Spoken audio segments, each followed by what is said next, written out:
What is going on, everyone? It's David Palmer, Leo King, and Rich Lopp here for the Awakening Experience. We're back in the studios, 9 of Swords today. What up, bro? What's up, man? How you doing?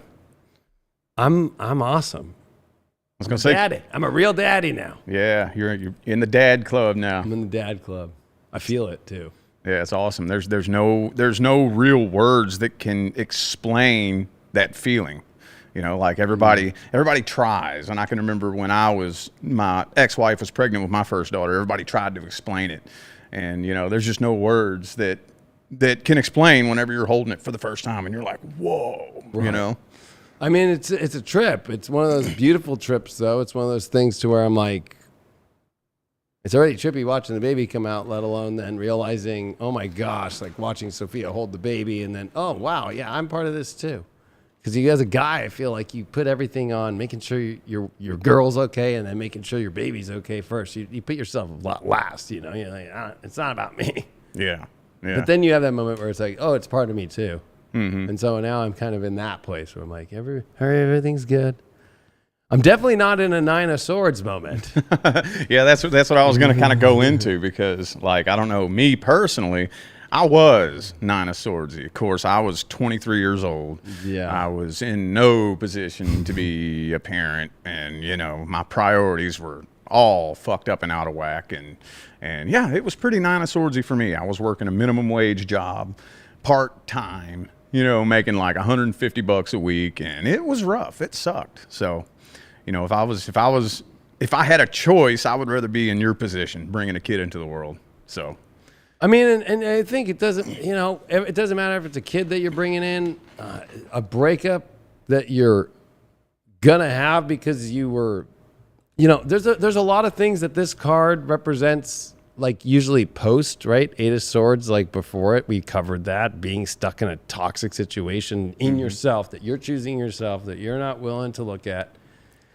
But there's something too that it's almost like this card can also sometimes be a futuristic card as far as a predictor of like, are you really paying attention? Like sometimes the anxieties in our life are warning signs too. It's a weird card because I feel like it's usually the post of like, what the fuck did I do? And then the stress that comes after it, where usually it's like, relieve that stress. That's why the 10 of Swords comes after this, right? Where it's like, it's fucking, why are you still thinking about it? It's fucking a zombie, a dead corpse that you keep sticking another fucking fork in it. It's dead. Yeah.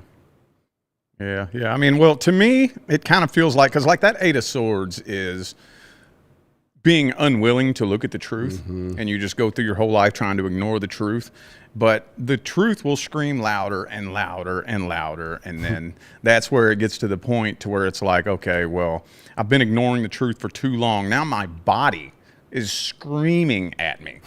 My brain is screaming at me, and, you know. But usually as far as a warning, though, like what you were saying a minute ago, your intuition, very frequently, the intuition will tell you that something's coming. But then the ego chimes in and tries to figure out what it is. Yeah. And if the ego doesn't feel like it has a sense of foresight, then it seems like we always default to this nervousness and this anxiety because the ego can't figure out what's coming. And this is where anxiety turns into a perpetual self-feeding, self-fulfilling cycle. Because when we're in this anxiety, we tend to want to make decisions based on anxiety. Yeah. So whenever you take an action or make a decision based on anxiety, that's the energy that you're pumping into the matrix. So when you pump that energy into the matrix, it's going to say, oh, okay, well, here you go. And it's going to give you things that mirror this energy. And it's going to make you even more nervous. And you're going to keep making decisions based on that energy. And it's going to keep giving it back to you. And people get stuck for a long, long, long time in this energy right here. And I was diagnosed with clinical anxiety. I was a walking, talking panic attack. This is the reason why I could drink a fifth of vodka and go to work and operate heavy machinery. Yeah. It was my anxiety medication, you know? Right. So that's not good. We want to get to the center of what's causing this issue. And usually, in a vast majority of cases, it all boils down to one point: fear of losing control. Yeah. Would you say that's true? I would say that's 100% true, especially since I was diagnosed with panic disorder and even general anxiety disorder, but it was mainly panic disorder. And panic attacks is you tripping on having another panic attack. So talk about a loop. When you get caught up in a mental loop, especially these are swords, they're mental loops. But I think you're right. It's like it always is. The underlying issue is, one, it's your head constantly tripping on tripping.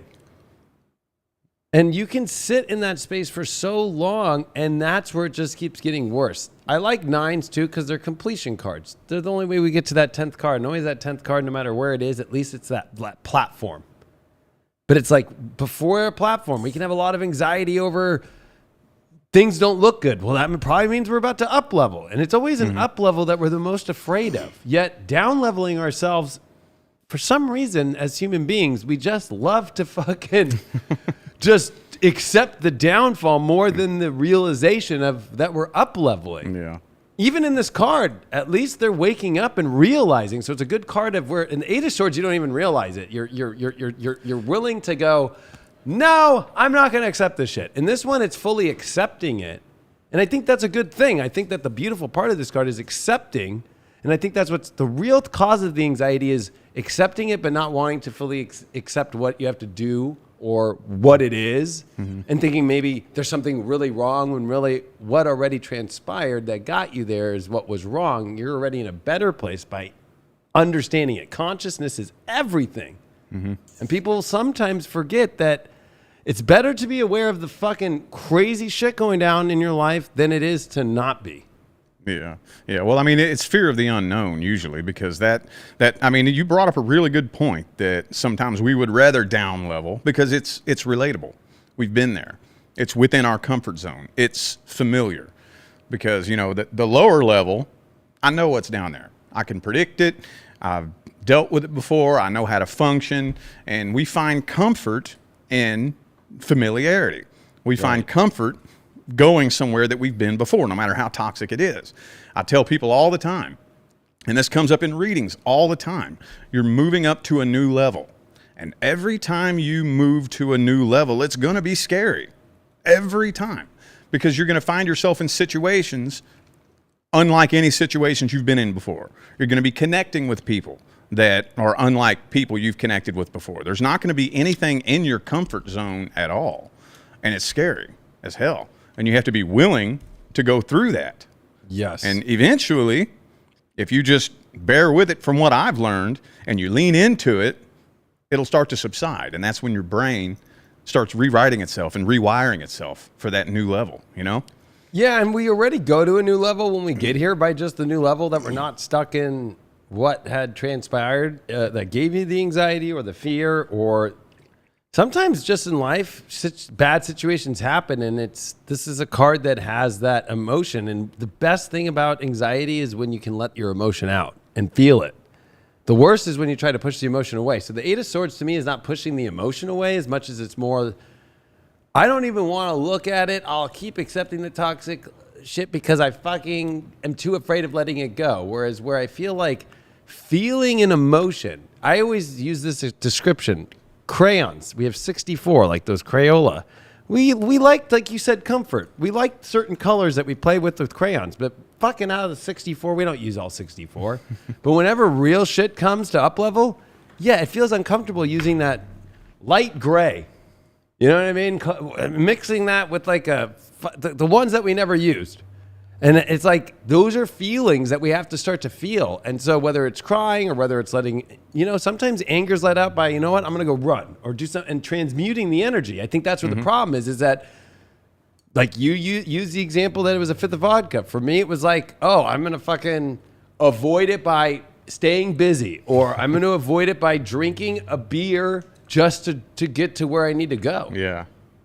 Yeah. And that was like, I got to a point to where I fucking had a cooler in the back of my truck full of beers, and I would go park and drink half a can of beer so I wouldn't have the edge of just driving in my mind thinking that I was gonna have another panic attack. Yeah. That to me is, I mean, that's when energy needs to be transmuted. And with that's just kind of like taking a Tylenol for a headache. Right. You know, like I saw this video on the internet a few days ago where somebody was talking about, you know, if you go to the doctor for a headache and the doctor says, here, take an aspirin. And it's like, wait a minute. Why take an aspirin? Am I suffering from an aspirin deficiency? Right. You know, it's like the headache isn't the problem. The headache is the symptom of something else. Yeah. And that's like with this energy right here, your body is screaming something at you and we don't know how to deal with it. Right. So I would, and when I was homeless and I lived under a bridge, I got up to 1 gallon of vodka a day, 2 of those half gallons, and Plastic, the cheap yeah, shit. Yeah. That, what was it called? It started with a V something. Oh, I forget. I know. I don't even remember off the top of my head, but yeah, those $11 half gallons. I would go through 2 of those myself. And I can remember this one day, so I ran into somebody that I was just in jail with, and I had a 5th of vodka in my coat pocket. And he says, hey man, you got anything? And I was like, you know, I don't do nothing. This is what I do. And I pulled my bottle out and he goes, can I have a shot? And I gave him a couple of shots and he took maybe 3 or 4 shots and he's acting loopy. And he's like, whoa. And I'm like, dude, what are you doing? You drunk already? He goes, I don't really drink much for real. And then I stopped and thought. I was like, oh shit, it's 11 a.m. I'm halfway through my 2nd 5th and I'm not drunk yet. There might be something wrong with me. Right. or it's because I was gonna say this card can make us feel like there's something wrong with us, guilt and shame of like, how did I get myself into this position of anxiety or whatever? And I think part of it is like remembering, hey, I got here, and the only way through these things is like remembering, hey, I'm aware of what's going on right now, because if you're just gonna throw shame on yourself, that's anxiety in itself. You start guilt tripping yourself on, I'm a horrible person, or I can't believe I'm in this place. Why did I get in that relationship? Why did I even do that job I hate so much? Why did I put myself through this? Why did I do that? It gave me the pain, whatever it is. I think that's the problem, is that when we get to that place where we start self-shaming ourselves, because it's also becoming embarrassing. To me, I look at this card as it's an embarrassment. Like, I don't want to talk to anybody right now. I don't want to deal. Well, to get through situations, we got to talk to people. We got to let our emotion out. We got to, vulnerability is everything. Yeah. And I think that's, some people were asking in the chat, like, what do you guys do about anxiety and panic? For me, it was like being fully vulnerable. I remember I started telling people, like, listen, I have panic disorder, and if I have a panic attack, you might just see me walk out of the room and not say anything. And that was the beginning of opening up the doorway to my healing. Was like, because when you have anxiety and panic, it's almost like you don't want to go on a date. You don't want to go anywhere, because you start freaking out of like, I only want to be with that comfort. Again, it always comes back to some sort of comfort, and it's not good comforts. It's the comforts that strangulate you. Yeah. And this is still a strangulation card, because you're still stuck in the bed fucking tripping the fuck out. So like your situation just reminded me of that shame that could come, like, God, why did I get in this? And if you stay there for a long time, it's that loop will just keep going. That's why the 10 of Swords is the end of the loop, Yeah. I mean, it gets worse and worse. I mean, I talked about this several episodes ago, but what did it for me was when I finally manifested my worst nightmares and I was living under a bridge. That's what did it for me. Yeah. Like, that was my 10 of Swords moment, like rock bottom. So the funny thing is, and I didn't realize what was happening at the time until I started learning the laws of energy later, that at that point, here I have manifested my worst nightmares. So I'm like, okay, well, here I am. There's nothing left to be nervous about now, because it ain't going to get no worse than this. So I stopped letting this energy control me. I stopped making decisions based on anxiety. Like, I don't think most people realize how many decisions they make that are from a place of damage control and fear. Right. Like, I got to do this so that this won't happen, and I got to do that to make sure that won't happen. And we're doing all these things to try to prevent some worst case scenario from happening. And again, the Matrix is just going to give you back situations and scenarios that resonate with this energy. It's going to keep making you nervous. And then for me, it got to the point where I just let go, and I was like, you know what? Fucking let it happen. Right. Let it happen. I don't have any energy left to fight. I don't have any energy left to try to control anything. Let it all crash and burn. Let it happen. I don't give a fuck. And it wasn't an overnight process, but over the period of about a year, year and a half, this energy started going away. My anxiety started going down because I stopped pumping that energy into the matrix, and the matrix stopped giving it back to me. So it started draining, like almost like a swimming pool draining. And then before I know it, a couple of years later, I stopped and thought, I haven't had anxiety in a long time. Like, I'm not generally nervous anymore. I mean, you know, we're all humans, so there's things that can happen that can make me nervous, but just from a place of, I would wake up like this and feel like this all day. Yep, that's when you know that's when you know you're not in a good place. Is if you're waking up and you're in this place, it's going to go through the whole day. Mm-hmm. It's going to go into tomorrow until you make some sort of change. I was going to ask you, because with this card, I feel like it's not one event. This is a multiple... Like with you and the fifth of vodka, I'm sure there was more than just the one time with the guy that you gave the shots to that you realized, fuck, I'm drunk on my second fifth at 11 a.m. It probably wasn't the first, right? It's usually, it might not be exactly that scenario, but like there's enough, oh my God, why did I do this again? Why did I do this again? If you're in a shitty relationship, it's like the 8th fight now? Oh, I guess I'll go through another one. Oh, fuck, until you finally, this is the card where you finally reach that point where you're like, am I really going to wake up or am I going to feel this shit show again? I'm aware of it. Now, you know, we get to a place where we're watching, as you said, accepting and letting things crumble the fuck down. But we get to a point to where it's like, I know I'm ready to make it crumble down, but I'm not going to let it crumble down yet. And it takes, that's where this is like a suspension card to me. It's kind of like that moment where you're like, I know I have to do that, but I'm right there. I'm willing to, but I haven't let go that last fucking just, And that could be a hard place to go, but the best thing to do is to stop being hard on yourself, because that, I think, doubles down this card harder. It's like, God, I'm such a piece of shit. So we start manifesting, I'm a piece of shit. Mm-hmm. Yep. I'm a shameful, horrible person. Mm-hmm.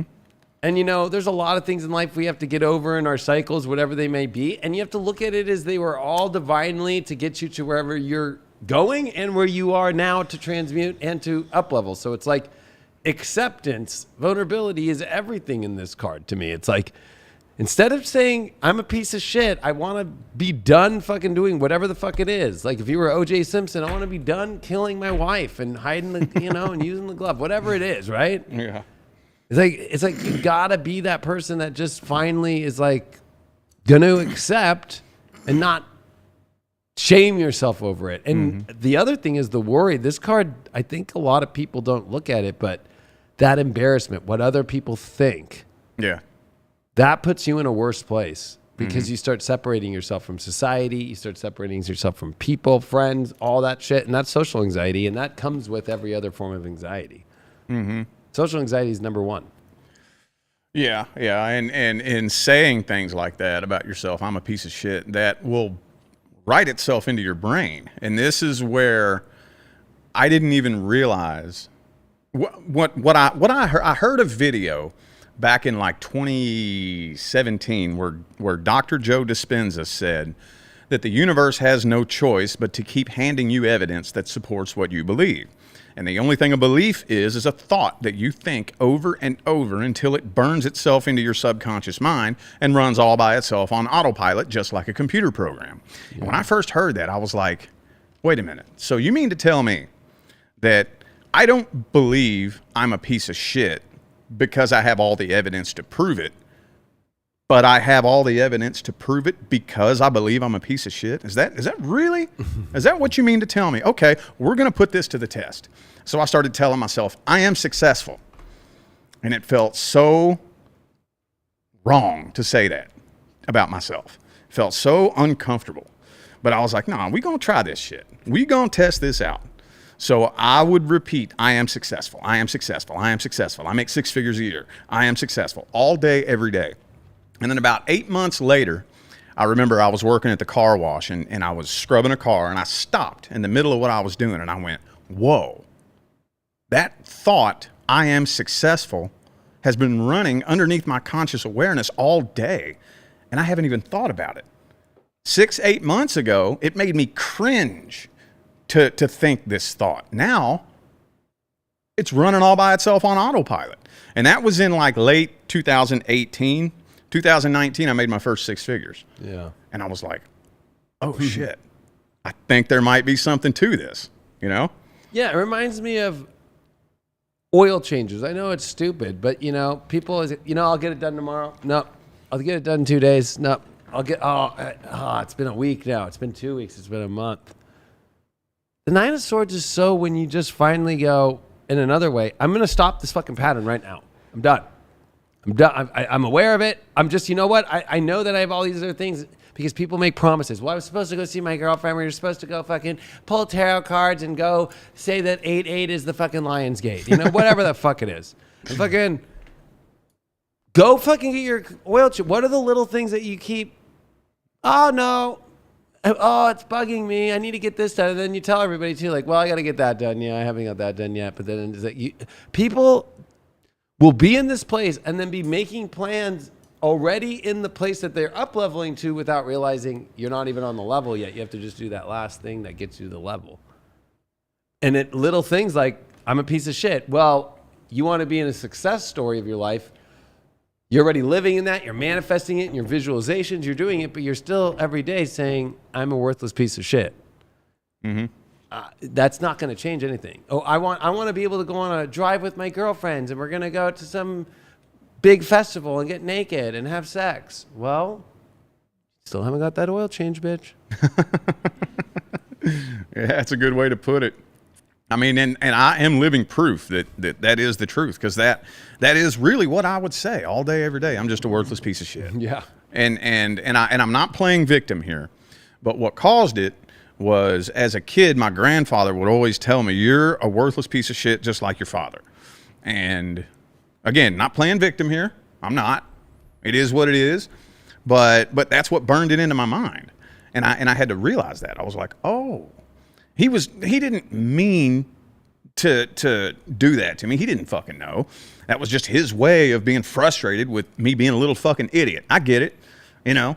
But, you know, now that we're coming into the day and age of understanding energy transference and how energy behaves and whatnot, now, you know, it was my responsibility to understand how the program happened and take control of it. Because it ain't going to change. Because the universe gives you a mirror image reflection of what you're giving it. So if you're vibrating at a frequency and you're saying, I'm a worthless piece of shit, the universe's response is, yes, that's true. You're a worthless piece of shit. Your wish is my command.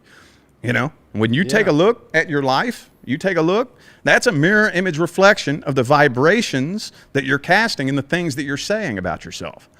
So yeah, it's got to change. Yeah, I think it's not living in the true self. It's living in the idea of the self, right? Which you can construct into a negative frequency self. But also, this is a card to me that it reminds me of the fake surprise. Meaning, we act like it's such a hard situation. Like, oh my God, how am I in this? No, you already knew. Stop acting like it's a surprise. It feels like a surprise, but it's a fake surprise. It's no, you already knew this. You already know you're doing this. You can see it.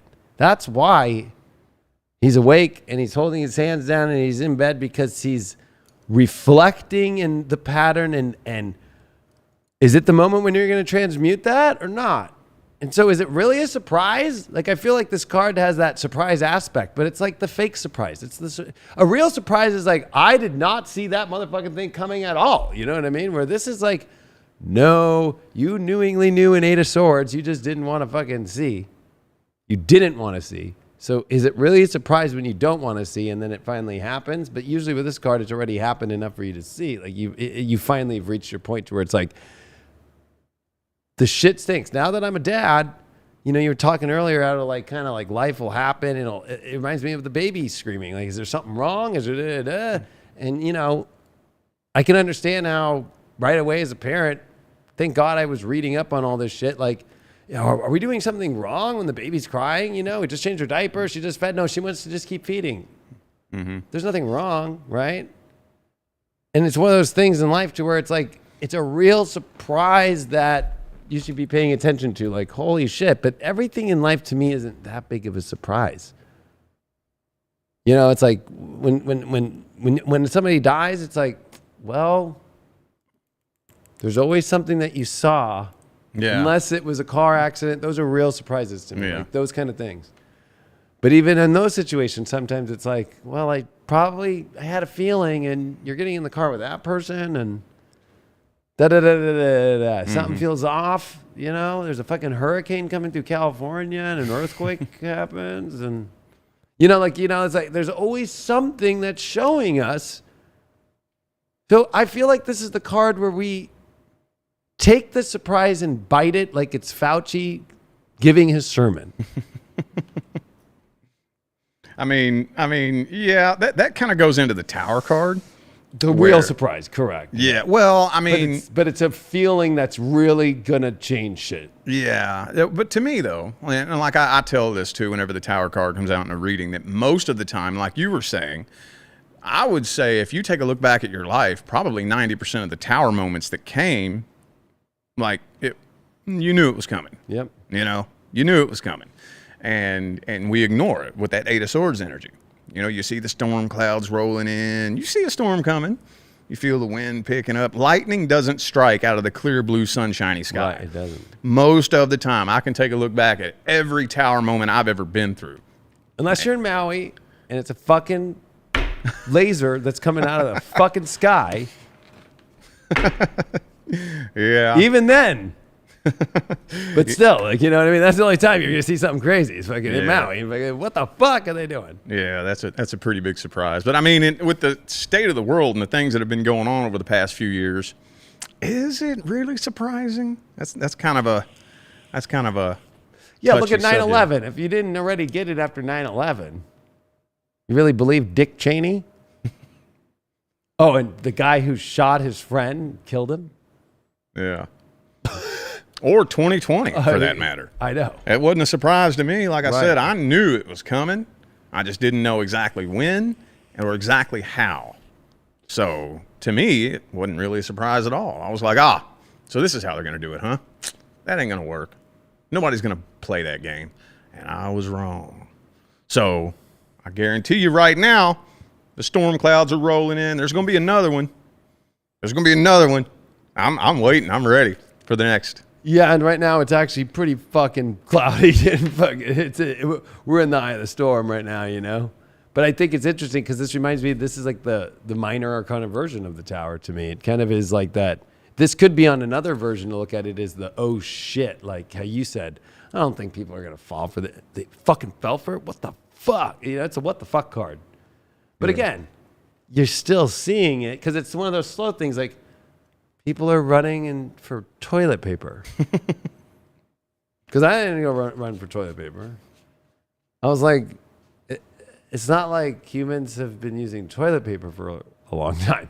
Yeah. It's pretty simple. I mean, I could find an old bunch of T-shirts if it got down to it. So that's the weird, it's like, it always trickles. Kind of like, are people really acting this retarded right now? I guess they aren't. Oh. It got crazier though, you know? Like, yeah. Oh, they're going to put fucking Chinese plastic, weird chemical mask on their face and think they're protected from anything in life? You know, it's like that's the thing that we are at. We are at a place to where we all as a collective are going through this together. But there are those that are out there that are like, all right, yeah, I'm not going to fall for this bullshit pattern and I'm going to actually spiritually end this collective pattern and not put that frequency into that collective anymore. Really, this world will change when everybody has had this moment. It's whether or not what you do after this moment. Are you still sitting in bed watching MSNBC, Fox News, and going, yeah. Oh, it's Maui. It was just a bad fire because of climate change. You know, like, are we really at that place to where so many in the collective still just want to run? Because this to me is another kind of like a person who is aware, but too afraid, because there's always fear with this card, too afraid to act on changing the collective or changing their own life. So it's the fear of like, I don't want to be embarrassed that I'm doing this, right? Like you and I, being a tarot reader, an astrologer, doing all this shit. You get to a point where it's like, am I really going to keep doing the thing I don't want to do? You mean like your day job? Yeah. Or whatever? Yeah. I don't even like to say that because it's kind of like we're still doing a day job. It's just we're doing to me, I think work is a beautiful thing, no matter what you're doing. I love all the jobs I had, no matter what they were. But there came points where I'm like, yeah, I don't really want to do this anymore. But with this, it was like, there was no question. But there's that fear of like, what are people going to do? Or am I going to look stupid? You know, and then there's always people around you, especially in the DJ world, man. When I started DJing, every DJ that's been DJing is threatened and they want to say, oh, you're just a green pea, you're a fucking rookie. You know what I mean? And they treat you like shit. Like I had one guy who was really cool with me because I supported him as a like a fan for like years. And then I became a DJ and because I do astrology, he just started saying, your astrology's bullshit. And I still screenshotted the fucking shit he sent me to this day, just so if anybody ever fucking wants to see who that motherfucker is, like what a piece of shit he is, because like just trying to fucking tear me down so I won't do my work. Yeah, there's a lot of that. You know? There's a lot of that. And I think it's in the spiritual community worse than anything. You know, because the spiritual community is infiltrated by the dark side. And that's one of the things you sign up for when you come to do this work. And I underestimated, you know, when I first got put in this position, I seriously underestimated how many sick people are out there. Like, it blew my mind. It was an eye-opener how many sick, spiritually sick, fucked up people are out there. And I'm like, well, maybe they're the ones that need to hear this shit the most. So if you have somebody that's sick enough to spend all of their energy desperately trying to rip you off your path, all you got to do is put your foot down and stand stronger than them. And eventually, maybe you'll plant a seed in their mind that'll bloom, and they'll be like, damn, you know what? I'm kind of a piece of shit. Maybe I should stop.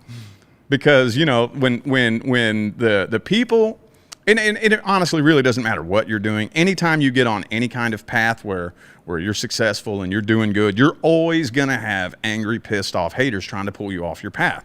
And it's just a matter of whether or not you can stand stronger than them for longer. And you keep climbing, and eventually, do you know how many people have showed up in my inbox apologizing? A lot. And I tell them, yo, I don't know who you are. I don't remember what you said to me, but good. I'm glad that the message that I sent, you know, planted a seed in your mind and it bloomed into something good. Yeah, have you experienced that? Yeah, but I was going to go back to what happened with me is I let that guy get me for like maybe a month or two where it like stunted my growth in my DJing and my astrology to where it was like, because I had that where I like looked up to the guy, like he was a cool guy, like, yeah. And then it just really fucked me up. And like, that's where I got stuck in this Nine of Swords where I'm like, is he right? Am I just a piece of shit? Like, you know, by a bad DJ or am I, you know, like, and then finally you get over that. But I think it's hard when it's like, you know, people do try to pull you offline. And this card reminds me of like, if it is Eight of Swords prior to this and you have a Ten of Swords after that's trying to, well, it doesn't try. It cuts off that fucking shit for good. Where's that guy at now? Oh, nothing changed. Nothing got better for that guy. That tells you everything you need to know. I know. But the funny part though of this thing to me is like, it reminds me of any kind of relationship where they fucking attack you and then they make you feel like, well, you know what? I guess it would remind me more of like romantic relationships where it's like, well, I guess maybe I don't want to leave. You know, you could have a partner that's just all they do. You're already in a bad relationship if it's so toxic that you're talking so much shit on each other. That's toxic. But there's something about that where people get stuck in this like, well, maybe I am a piece of shit. And then if you start believing that, being convinced that you're a piece of shit and and then you've been saying the same thing back, because it just becomes a battle of who's right and I'm right. And somebody eventually is going to get the blow that takes the person to where they're like, I guess okay. I'm a, you know, that what is. I've always looked at that as being like bitch whipped as a guy, and then as a girl, that would be like, you know, Yeah. I would say loser fucking whipped, Yeah. right? Where it's just like, you're really gonna let this loser keep piecing out on you and doing all this shit? Like, there's this stupid movement online. What is it called? Trad. Trad wife. Yeah. So I got in a fucking thing with this trad wife. I want to get your opinion on this, what she said, because I agree. I think that the roles of a man and a woman have been kind of lost. And so I'm on the trad movement, but there's an extremity of it now. So this one woman just put, my husband and I will be having our first baby this October. I expect to be the one fully taking care of our baby girl. My husband will not have to change one diaper. He works so I can stay at home and give our daughter the proper attention she needs. The least I could do is fully take care of her while he's keeping our house clean and serving him. Right? So it's like full, I'm a slave and not. So I came back with like, oh, my fiance and I just had our first child, our daughter this week.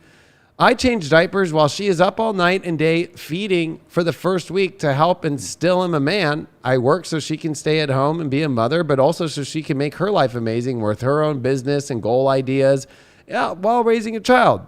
Is he too masculine for skin-to-skin contact after birth?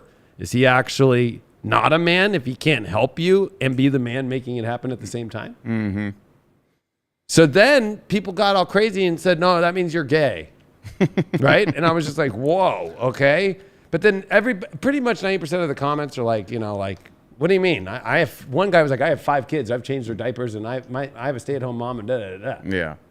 Right? But it feels like there's a part of a movement going on right now in that to where it's become extreme hardcore. Like, you're a subservient bitch. I won't change diapers. So the best. I just got to finish with this.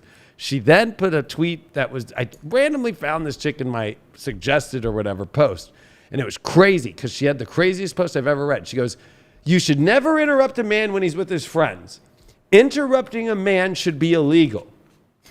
So what I wrote to her, and I said, so with your new baby, when your baby has to go, let's say in an emergency to the ER, and you have to call the fucking ambulance, and he's shooting the shit with his boys, I guess if you make it illegal, you're not supposed to tell him that the baby and you are going to the hospital. So I acted it out in front of Sophia last night. I went, imagine this, babe. The baby has to go to the hospital. I'm with my boys. You're not allowed to fucking call me. You're not allowed to fucking interrupt me.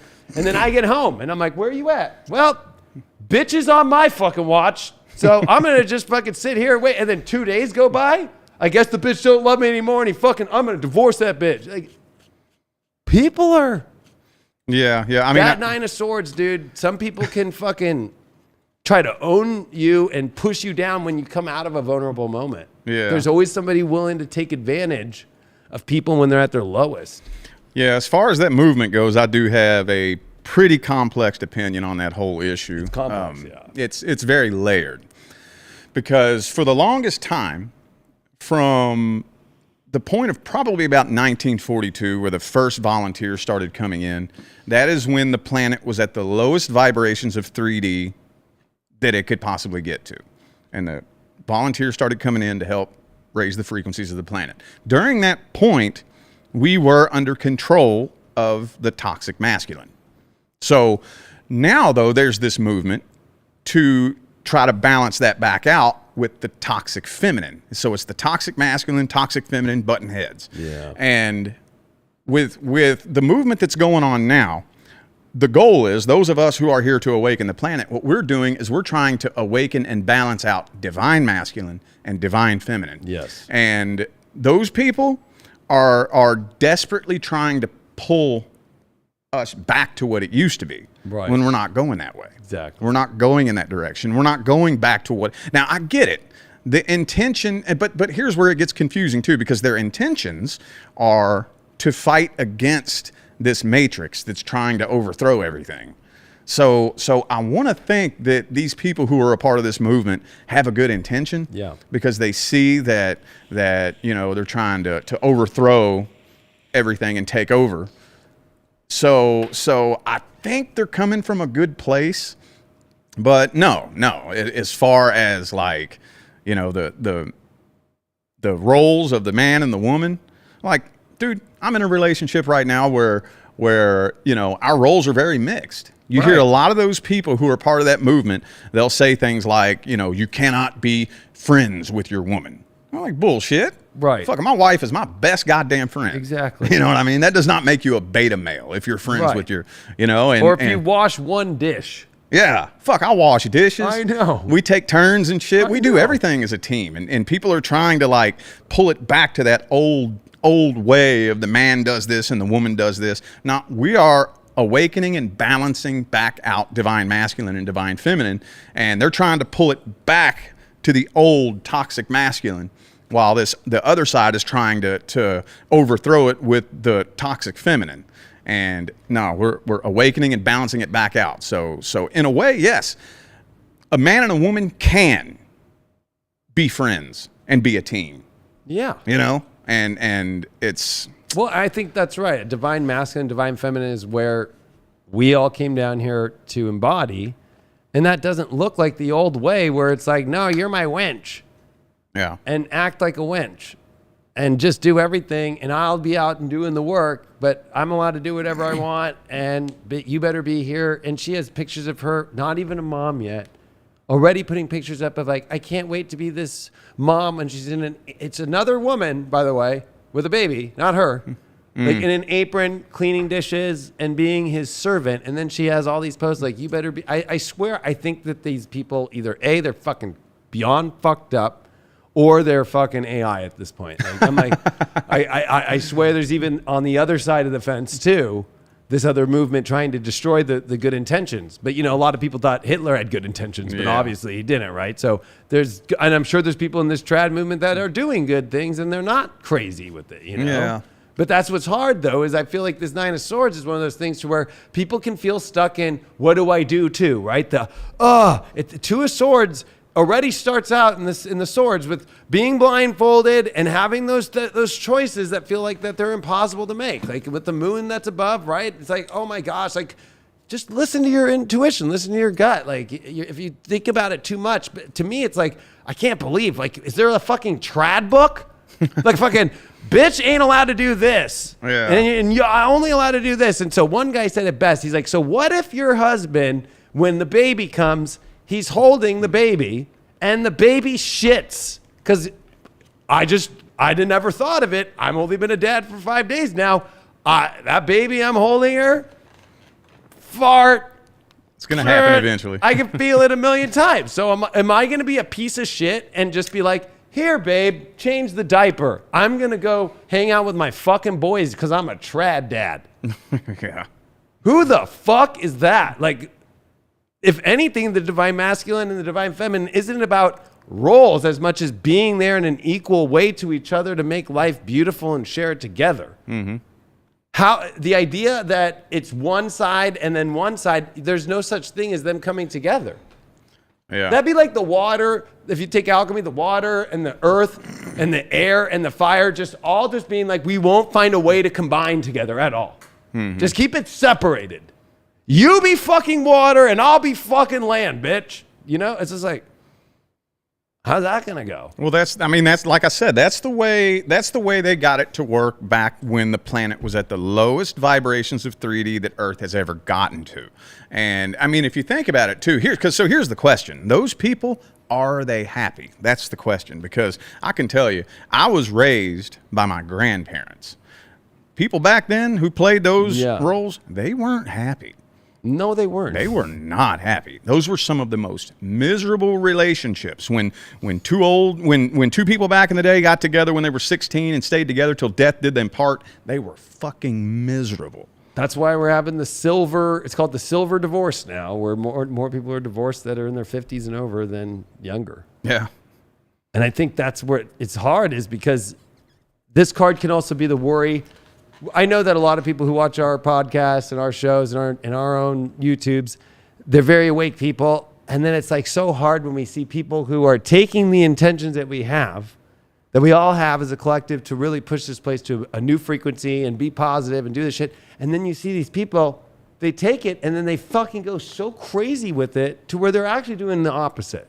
And instead of freaking out about it, it's more just like, how long, everybody in the comments on this bitch are like, oh, wait till this bitch has the baby. You know what I mean? It's just like, you know, and then you kind of have to laugh. And that's one, you know, earlier it was like, how do you deal with this card? Laughter. Laugh at yourself about it. Find a joke at it. You know what? Fuck, I was having to fit the vodka fucking a couple times a fucking day and turned into fucking a gallon a day. Yeah. Shit. You know, at least I'm not that anymore. You have to look back and you got to laugh at shit in your life. You got to find your true self is not the idea of a construct of perfect. It's perfect as it is, and however that way goes. When you accept you fully, oh man, you're going to do great. But when you start writing trad books, but then you see that on the opposite side. Then you see that what's happening in the trans movement, right? Then you see like, oh, books, then they've got to be defined by this. And it's just new religious Bibles that are going out. New religions. So there's the trad religions, the trans religion. And that's the worst is when people have all these belief systems, but they don't want to own them as a belief system. They just want to say it's like the thing. Yeah. Well, I mean, that's where it gets a little bit confusing too, because like I was saying, another layer to it when it comes to the trad wife and the red pill community and that whole movement is that even though a lot of these beliefs and whatnot are completely outlandish and extreme, another thought that I have is, do they have good intentions though? Because it looks like what they're doing is they're fighting against this desperate attempt to brainwash the masses and tear everything apart and take over. So at the same time, I'm like, but do I respect their intentions? I mean, it may be crazy, fucked up shit that they're saying and doing, but I'm wondering if their intentions are to fight against the brainwashing. That makes sense? I think you're right. It reminds me of being flanked in war, right? Like the left has been flanking and now we're seeing an extreme right flanking us. But then at the same time, I'm like, okay, we're being flanked by crazy left and crazy right. But should we really worry? Because I feel like it's an identity issue, an ego issue. Mm-hmm. And that's even what this card is, right? You can't get over the fact that your ego can't. It has a separation issue, which is fear. So it's like, even defining yourself as trad, which has good intentions and it seems like it's great for this whole red pill movement or conservative movement or whatever, you're identifying as a fucking situation the same way that you're upset that the left is identifying as LGBTQ or as being on some sort of woke-topian fucking thing. Same shit. You're doing the same shit, just fucking, there's no difference to me. It's just like, oh, trad, trans, whatever. It doesn't matter. It's like, all of it doesn't matter. Nobody's wrong or right. Live and just be yourself. It doesn't have to be this fucking rule book. It doesn't have to be this fucking thing. The stress they must go under every day to fucking post up their trad life or what that community that's happening with LGBTQ plus having to do to keep it as a show. Yeah. To me, that is the most anxiety you can do is when you're living your false self and you're living the show. To me, that is anxiety. To me, the Eight of Swords is, I know it's a toxic show, but I'm going to live it. The Nine of Swords is like, babe, take a picture of me doing dishes. I thought he wasn't allowed to fucking be helping you. Yeah. I mean, because like back in the day, they didn't have a name for it. It's just the way shit was. And like what you were saying, and I mean, that extends out to every little area and facet of the online community, even the spiritual community. And I made a post the other day. I made a video, and we've talked about this many times on the show here, where see, being a public figure in the spiritual community, if you come follow me on Facebook or Instagram, my online identity isn't built around being spiritual and reading tarot cards. You're going to see my everyday life. And I do that on purpose because, like you said, how much anxiety is that going to cause having to hold this image, you know? And like even in the spiritual community, you have all these people that they've built their identity around being spiritual. Somebody come take a picture of me while I'm meditating. Somebody come take a picture of me while I'm eating my vegan meal. Oh my God. And whatnot. And I think the biggest thing that we could do, period, is just let everybody know that we're all just regular fucking humans. Even those of us in the spiritual community, you know? I know. Because even if you're not in a movement, but if you're in a relationship, let's say, and it's all based off, I want to prove that we're in a relationship. You don't have to prove you're in a great relationship. You live in a great relationship. You be one. And you see that, right? It's like, oh my gosh, like we have to prove it. We all take pictures, but it's when you're doing it and it's like you can feel it, right? It's like you're forcing it. It's just like, do we really have to put a picture up about we're just sitting here or something, right? But if it's an anniversary or it's a special moment or whatever, it's natural. But I feel like, right, there's people that are just like, I gotta force myself to be this. Mm-hmm. I got it. And you don't want to kitty corner yourself into being a specific identity because we are ever evolving beings the same way that divine masculine, divine feminine, there is no definition of what that is. It's the essence of being true to yourself as a masculine and true to yourself as a feminine and not living by some fucking Bible of trad. Because that's what's kind of weird now that I'm thinking about it. I guess trad is trying to be the false divine masculine and feminine. That you actually called that out in the best way. Because it's not defined by some sort of role. It's being the inspirational role that's not defined yet in the reality to change it. Mm-hmm. Not going backwards and going, what were they doing in fucking 1100? Yeah. Because that's what they're doing. Like, let's go back to 1100. Let's try that and see if that works. Fuck, you know? Like, yeah. I mean, and that's a good point that you brought up. What is divine masculine, divine feminine? Because masculine and feminine are energies, you know? Yeah. And, you know, back in the day, again, lowest vibrations of 3D. Now, we're coming to the highest vibrations that planet Earth has been in probably recorded history. So the masculine and the feminine are still masculine and feminine. It's just divine. So it's not, you know, you have to stick to this role. You have to do it this way. Right. Like the whole alpha male bullshit. I know. You know, like you are not allowed to do this or you're a beta male. I know. You have to do that in order to be an alpha male. And I hate using those terms, but, you know, like everybody is putting themselves in this box to where they have to feel like, you know, I have to be this or be that. And that's what's causing this. People talk about the rise of all these issues and the mental health problems in today's day and age. That's what's doing it. It's identity crisis, Phil. Because I feel like this is an identity crisis because you're not unhappy with who you are, which we have that in moments. It's like, gosh, if you stub your toe, why did I stub my toe? That's a normal thing in life to be like, ow, geez, okay, move on. I'm not going to identify as, I'm a stub toe trad.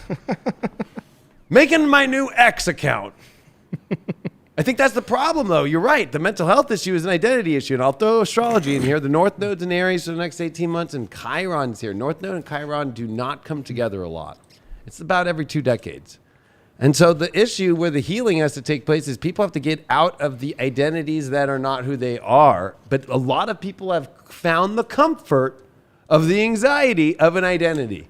Like, I am the, like, I mean, when somebody asks you, I'm sure it's the same thing. It's like, what do you do? It's like, I always am just like, I don't know. I own a spiritual network. I don't go into like, I'm an astrologer. Yeah. You know what I mean? Or like, I'm a this, you know, like, it's just like, I don't know. I'm just like, I'm into spirituality. I do the spiritual thing, you know? I think when people identify so hard, that's really the biggest anxiety that there is your ego, your mind. So when you have a panic disorder or anxiety, it really is an ego, an identity thing of how you want it to look. Mm-hmm. And the stress that comes when it doesn't look that way, oh my God. And with North Node and Chiron and Aries through this next 18 months, I'm telling you, if you're worried about all these identity movements, you don't need to worry because they're all going to come back to their own selves and be like, you know what? And we can't be Hitlers on people, you know. We have to, if we're really leading the way with divine energy, we all have to go through our humbling shit show that we go through in ourselves. And I feel like that's what this card is. Like, gosh, I can't believe I identified as trad, you know. Like, hey, you know what? Good that you figured it out. And I'm not saying it's wrong or right. If you can find who your true self is, you're not going to be dealing with this as much. Mm-hmm. But I feel like this is a card for more people when they're still like, it's so weird. It's like you're on the brink of becoming who you really are, but you're at that. You're still got your hang-ups. You know, there's still a couple. There's still, you know, I used to have to fucking hang dry to save money. Yeah. And there's still a couple clothes that aren't fully dry that are still out there fucking hanging. And I feel like, you know, it's one of those things where it's like, well, maybe I should start positioning it in the daytime instead of trying to do it at night in the winter. You know, and it's like, it's hard because we kind of get comfortable and those identities become comfortable for some people. But Yeah. I think this whole, somebody said tratty. That's hilarious. But yeah, like that identification is what leads to all suffering is it's gotta look this way. When we're at if we're talking about frequency, the best part of this reality that we're in is that it's infinite and new frequencies that we get to keep bringing, and that it doesn't get to a moment where it's like, yep, we're all enlightened and it's done. Then why would we still be here? There's no point. Yeah. Till the end of our life, we're going to be transmuting frequencies till the fucking last breath, the same way that we just came into our lives with the first breath. Mm-hmm. Yeah. I feel like it's all coming to an end very soon because we're getting to a point where really all that identity shit, it really boils down to other people's opinion. You know, that's all they really want is for other people to view them a certain way. Anybody that lives up to a certain identity, you know, and good God, I couldn't imagine how stressed out I would be if I was so worried about fitting into some kind of little identity box or something like that, you know? Like, because, I mean, I don't know, me and you're probably very similar in which the lifestyle we live is not really all that conventional. But I tell you what, my fucking lifestyle is awesome. I'm in an amazing marriage. We're a fucking team. You know what I'm saying? I do dishes. Right. I clean up cat puke when the cat, you know, and I'm sure there's a lot of red pill people out there that would probably call me a beta male. Okay, well, you want to find out? Come try to break into my house. Right. Exactly. You'll see how much of a beta male I am. You know. That's the whole point, and you don't have to wear that on your sleeve or something. It's like being anything divine is being good being a good human. Yeah. To me, if we're going to say, I guess, the fact that they even call it alpha, which is the first letter, okay? Yeah. Which actually is kind of weird because I get it. It's like, oh, it's the first letter. But it's kind of at the same time kind of like, well, does it matter what letter it is? Well, and another thing, too, is alpha is like the most high-pitched, squeaky frequency. That's true. I mean, but the whole point that I'm getting at is like, the alpha thing or any of these identity things, it's wanting to be proven so hard that it really is like being a good human isn't proven. It's showing up and just being it, and you don't need to be praised for it. You don't need to be seen as it, and we all go through it. I will admit I'm the first person who, boy, I've had a big ego this life, and I've needed my praise. And I've needed these things. But I'll tell you, they came with more anxiety. Mm-hmm. Because then you create your own anxiety of like, I got to keep holding that person up. You know? And some people might be like, oh, yeah, but what are you still doing? It's like, no, what are you talking about? I've been doing this so long that it's still the work. It's just about the work. It's not about the identity. You don't even, when you get to this point, you just don't even think about your identity anymore. You're just like, what? Let's roll and shoot, whatever. You know, it's not even about the identity. It's about the work. And so I think this is where we get away from the work and people, I see it because I've been through it, but I've also seen it in others where it's like, no, I can't come shoot. I'm not feeling that great. It's like, why? What's wrong? Oh, I just, you know, and I can just tell right away. It's like, you're in your head, you're tripping out about something, you know? And it's like, get out of your head. You can't make anything happen when you're up in here. You have to be present. That's why I like Eckhart Tolle, because his teachings of being present, that's the only way that you can get out of your head, and more importantly, to actually make the next moment happen. But we get stuck into these traps where it's like, you know, gosh, you could sit in bed all day. I used to sit in bed 6 months when my panic disorder went to agoraphobic, where I couldn't leave my house, and I couldn't be in open fields, and I couldn't be I didn't leave my house for 6 months because 90% of it, I couldn't leave the bed. And then I started tripping out because I had a panic attack in a shower, my shower, and I had a 2-bedroom condo at the time. And I'm like, I guess I'm going to use the guest shower now. Went to the guest shower. It was good for about 2 days. Then I had a panic attack. Then I started thinking maybe, and this is how crazy your mind can get. I thought that somebody lived in my condo prior to me and was cooking acid in the fucking tub because I couldn't explain why I was having these feelings of, panic attacks feel like you're dying, let alone like your lips tingle to where you can't feel your body anymore. You think you're gonna have a seizure. You feel like you're gonna have a heart attack. The whole nine. I was thinking somebody was either cooking some sort of chemical in here, but then why was it happening in that one? And you start getting to where your mind's just sloshed into a million places. I couldn't even fucking go to the grocery store. Then thank God, 2015, when this was at my peak, was when, grocery shopping that you could call somebody to shop for you just started. I started that. Then I remember paying the $40. I'm like, oh man, $40 a week. That I could be putting that money towards something else. But nope, I didn't want to face it. That's fucking hard. I know a lot of people are here though that are going to watch this video. There's a lot of people get in this, and we all get in this place. Still to this day, if I'm at a light, sometimes I'm a very let's go kind of person. I'm not very comfortable at a light with a lot of cars for a long time, just sitting there. Even with me, who has super badass fucking cars.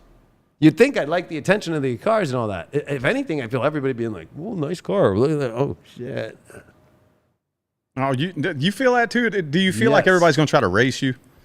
No, I get uncomfortable because of the stillness that I have to learn to accept. And I feel myself into the chair. I breathe, and then I get back into the moment. I get out of my head.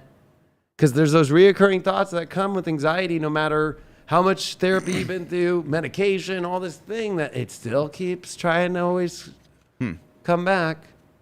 And I feel like it's the work that we do within ourselves of being like, well, am I attached to the outcome? Like some of it was learning to accept a panic attack and be like, okay, panic attack, show up. Not gonna lie, for the first time in 8 years, I almost had a panic attack when we were leaving the hospital right after the baby. Because it was like, they have every fucking nurse in the world show up to the next room once you've had the baby. Labor and delivery is great. They're also nice to you and they'll do everything for you and they're super cool. But the second that baby gets put into the room and where you get they call it the hotel. You get to get a hotel, you get to chill for the night and then you can leave tomorrow. No, they don't tell you anything. There's 16 nurses coming in being like, we want to do this to the baby. We need to check the girl. Right? And then they're like showing like, I didn't know this because Sophia and I chose to go in the moment through this whole thing, which was actually the best move. I didn't know that the baby had to be fed every 2 to 3 hours, 24/7. Some people might look at me like I'm crazy, but I think I read it, but it wasn't something that, until you're at that moment, and I'm like, holy shit, how am I going to run the business? How am I going to be good for her? How am I going to do I fucking almost had a panic attack because of also the way that they're trying to encroach. Like, well, we want the blood for the state. We want that. I'm like, no, we're like refusing. Nothing happened, but it was just like, I almost had a panic attack being like, I want to get out of this fucking place. The vibes in here are fucking gnarly. They treat you all great down there, but once you get up here, it's like, let's just do pokey and do whatever we can on you. And it's like, no. Being that protected, fucking anybody's gonna have a fucking, and it's like, whoa, the realization of your life changing. But I didn't let it stop me. I sat there and I told even Sophia, I was just, again, that's where I think this card is, vulnerability is the best, and being honest. I told her, I'm like, I almost just had a panic attack just from it all coming through. And she's like, that's okay, babe. Like, fucking, this is a lot. Like, and and we both talked it through. And it was just like, okay, yeah, we're good. But I think that's so important in partnerships, friendships. Like, when you're having a hard situation or shit's overwhelming, be honest. Be honest. You and I do that to each other all the time. That's how we're here. And I was like, I can't believe how many episodes we've done. When I was at my house and we were doing it last weekend or last Monday, I was like, fuck, we've been doing this shit. I'm like, the videos are so stacked now that I'm like, but you and I are honest with each other about everything. Like, I don't feel good today or whatever. Fucking, you know what I mean? We talk about our life and that's real shit. Yeah. You don't get stuck in here long when you're, hey, not doing too great, And that's okay. I think that sometimes in this community with the whole positive aspect doesn't mean that you have to only be positive. Sometimes you could say, I'm having a fucking rough day. That's a positive thing to get it out. And that's why we're here as a collective. We talk about a collective coming together and changing a new paradigm.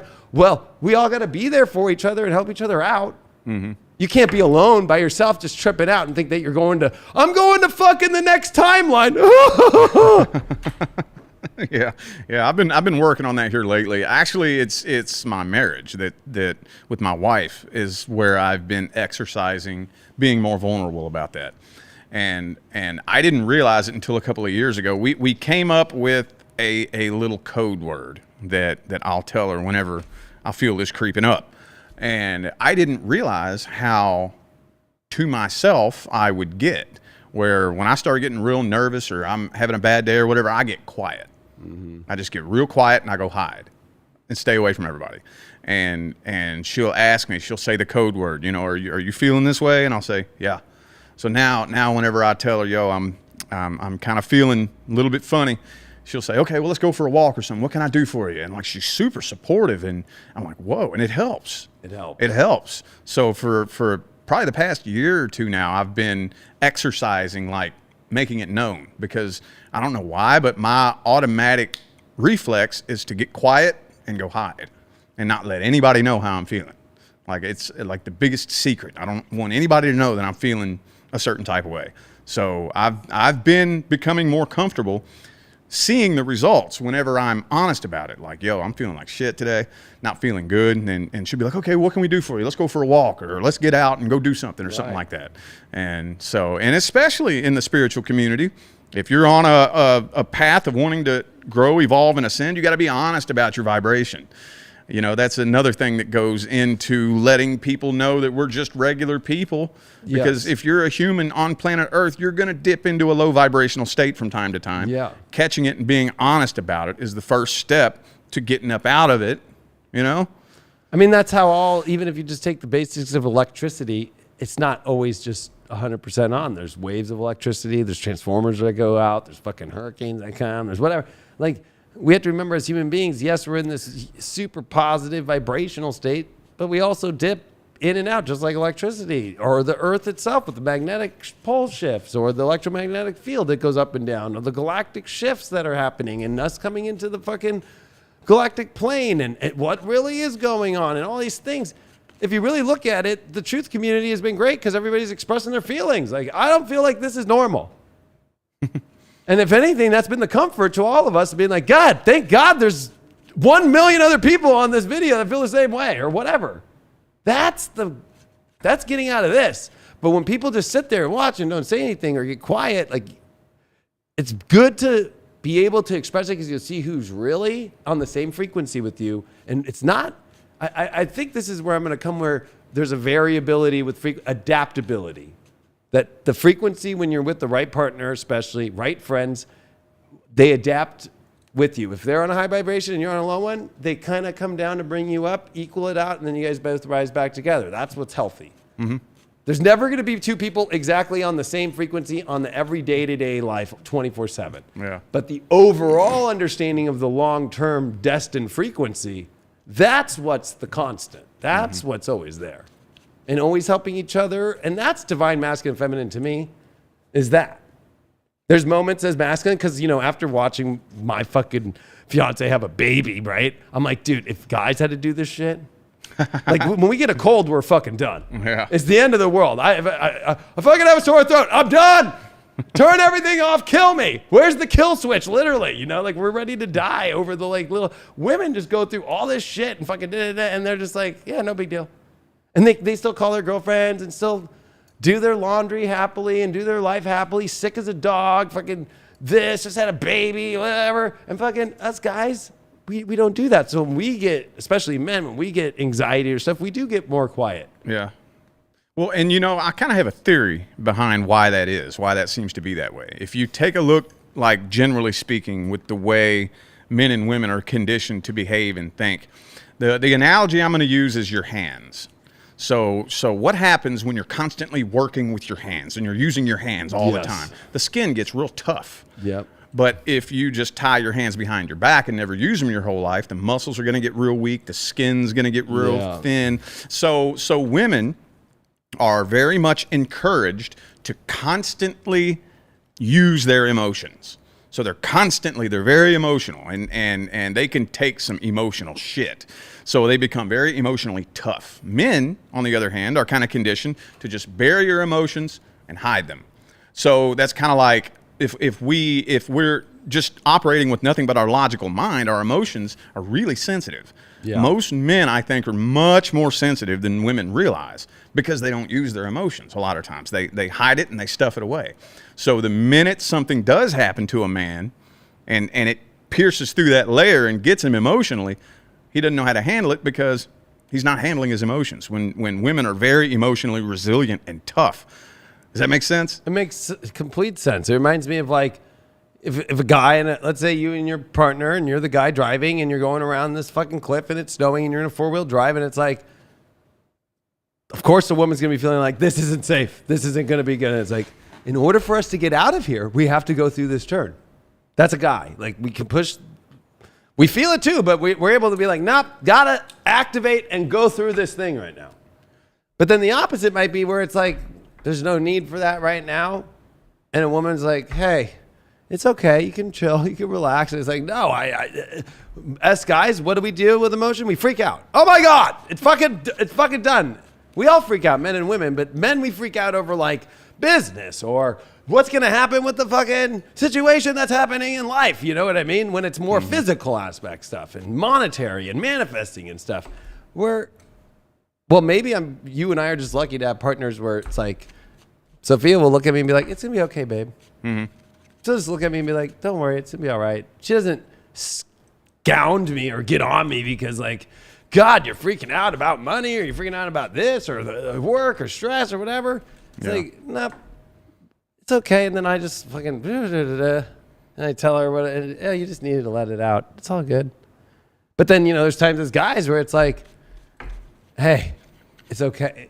This isn't that big a deal emotionally going on right now. And instead of saying, why are you getting so emotional? It's more like, hey, this is no big deal. Like, this is okay. It's just this. Like, remember, it's just a bird going down the street. It's going to live. You know what I mean? Yeah. But that's, I think you call it out because I feel like that's where we get so stuck is when we separate ourselves. And I was just going to say with that trad movement, it's like that poor guy in a trad movement thing, if he needs help from his partner, but she's supposed to be the subservient one in every way, but she's already too busy doing dishes, cleaning, I don't know, licking his butt. I don't know, whatever the fuck the trad movement thing is, right? But I know a little bit, but not, I'm just showing like, but she's now too busy. And so he needs some emotional support or he has an issue, but he's got to look tough. So where does he go? He goes to his boys. And guess what his boys are doing? Oh, we're doing a line of cocaine right now. Or we're doing this. You know what I mean? And then boom, that's where he's getting his emotional support from. Guess what happens? There's no connection. There's no divine masculine or feminine operating in that way. If anything, it's the opposite. It's doing the opposite. So that's what we're seeing right now. And I feel like that's where then it puts him into this place and then it puts her into this place. Like, I guess I'm just Cinderella, just fucking hanging out here with this baby. And I got the dress for the one moment. And then I forgot that there was one more post that bitch made. She showed a map of how much in every state a wedding is. And I get it. Weddings are fucking expensive. But she's like, you're a retard if you paid anything more than $1 for a wedding. I was like, wait, what? This dude doesn't give a fuck about her. $0 for the wedding? Now, if you have no money, I get it. It's cool. But they're trying to say that you should only spend $0 to get married. I was like, I just don't understand where these hardcore things, it feels like it just puts you alone. And I think that you got to be really careful right now because I think this card blows my mind how many things show up with it. But why are you being, it's a card that is always, like, why are you feeling alone? You could be in a relationship and feel completely alone. This is the card. You can feel like in your job and you're all alone. You got to ask yourself, is it the job, is it the person, or is it me? This card has to do both. And that's where I think there's that bit of like two hands, left and right brain on it, both, literally on both sides. Like, is it the creative element that I'm not accessing, or is it, am I too logical? Am I the one causing this, or is it that person? Or, like, I know it could be confusing, but it's simple to get back to the true essence of who you are. Like, why are you feeling alone? Are you the one who's not wanting to talk? Are you the one where you talked and fucking they just stonewall you? Because I've been in a relationship like that. That's the worst. Mm-hmm. That's the worst. Yeah. Yeah. And I think, again, going back to it, I think that with those movements and shit, I think they're battling because, okay, so there's a really big contingent of women who just want to get married. They Yes. don't want to be wives. They just want to be married so that they can go around and show their ring to their friends as a status Right, symbol. yeah. So trying to understand where they're coming from, I think they're coming from a place of marriage is about being married, and like the marriage from now until death do us part is the important part. But it's like, dude, you can still, I met my life partner and had a $20,000 wedding. Right. And our fucking marriage is great. Like everybody's focusing on the wrong part of the picture. They're trying to fight a system, and they're building a new little fucking system that I don't. It just gets so. Honestly, it goes against the manifestation aspect, right? Like it should just be $0, right? It's like, but you don't want people to come and enjoy like a beautiful setting or enjoy a beautiful dinner or like, you know. I don't know. Now, in the old days, of course, it used to just be it was about the bond of the two people, where I can understand that too. But I feel like, you know, when you get to these systems and you get to all these fucking things, people are living to where they're manifesting the opposite of continuing to this earth is full of all the amazing things that we can manifest with it. Mm-hmm. And I think that anything right now that puts you in a space, because you can't manifest when you're in this space. Yeah. Actually, I would say that this is the card. There's a lot of cards, but this is one of those top 5, I would say, where it's like, you are not manifesting anything but shit when you're in this space. Mm-hmm. And that sucks, because sometimes we do have to take, you know, we think we're going 1 step up. No, we're taking 3 steps down. This is this card. Yeah. And you know what? That happens in life. So you can't shame yourself about it. But it is one of those times where I think that, you know, that's when you look at those 3 steps back that help you to go 10 steps forward the next time. And that's really what it's about, is remembering, God, you know, I'm manifesting the shit because I am telling myself the shit, so I've become shit. It's always the responsibility on you. That's why I like this card. There's no other person. Even the 8 of Swords, there's no other person. 10 of Swords, it's that part of you that you've killed out. That really was that person that was stuck in the bed that's always tripping out, and that was the toxic one. Because then it goes to the Knight of Swords, which has got courage and power, ready to save the day and do anything. Not timid, not afraid, maybe a little fucking not gun shy at all, ready to fucking trigger a shot right away. But that's where you go in life. When you're manifesting, you're fucking ready for whatever the universe brings. Mm-hmm. I know we're not on that card, but it's like, to get to that, you got to get through this, you know? Yeah. Yeah, it's a journey. It's tough. I've been working for the past like 5 years to try to help people figure out, you know, because now we're at the point where if you go into a psychiatrist's office and they diagnose you with anxiety, basically you're being told that, well, this is happening to you and you have no control of it. You're a victim of your own brain. Right.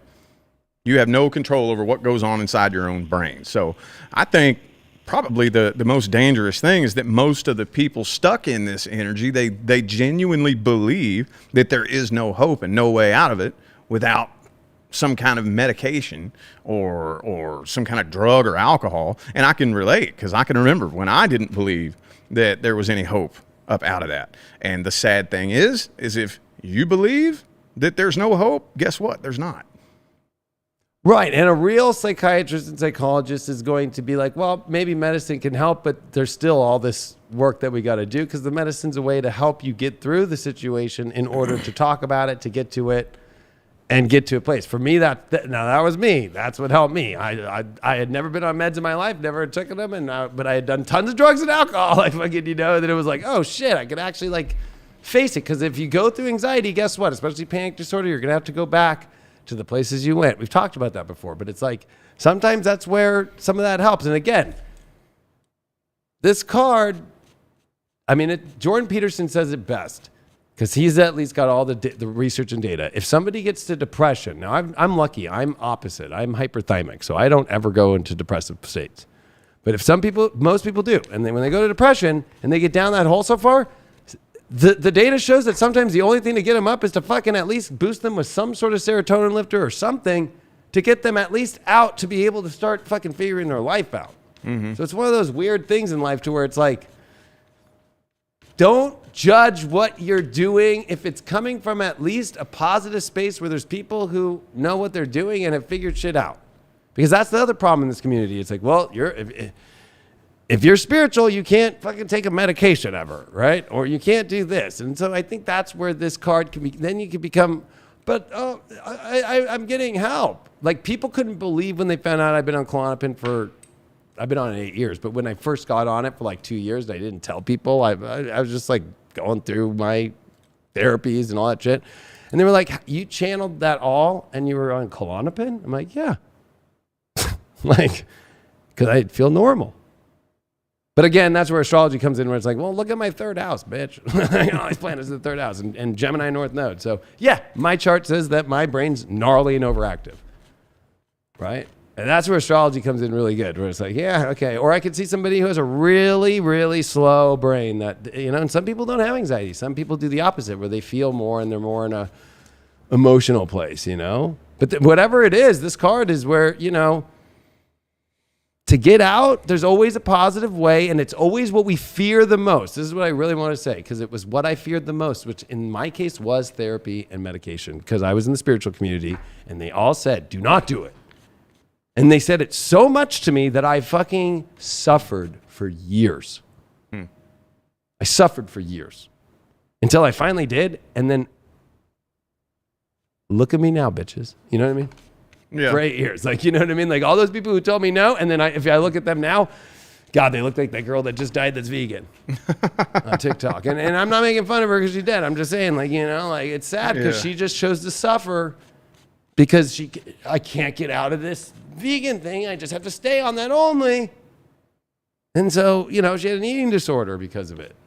Yeah, because everybody's building identities, and the spiritual community is no different. That, there's red tape and rule books and whatnot. Because I have heard many cases where people who are prescribed to like benzodiazepines and whatnot, it has the potential to sever your spiritual antenna. It can, but there's no one size fits all for this. No, like Xanax, that shit was not good for me when my doctor gave me that at the beginning. He's like, but I'm only giving you this to get to your outpatient behavior program where they're going to figure it out. And it's like a week and a half away. So for that week and a half, I took it, but that shit, I was so hard to do a horoscope. I told people I can't do readings this week. I'm about to go into a program, and it was fucking, nope, Xanax and me didn't. But so I was nervous to take Klonopin because I was like, that's a benzo. They're like, yeah, but this is not a traditional, like a Xanax. It's not here. It's not a pill you take to feel better. It's a preventative. It's long acting, and you take it and you keep the same amount every day. And I was like, what? So even when I took my first Klonopin, it wasn't like, ooh, yay, to feel great. It takes 4 hours to onset. Yeah. Right? So it's not meant for instant relief. It's not meant for that. It's meant for continuously take it. It's an anti-seizure medication. Well, if you're a drug addict like me, I could make it. I could take it like that. That was back in my heyday. Right. Back in my heyday, I was a pillhead.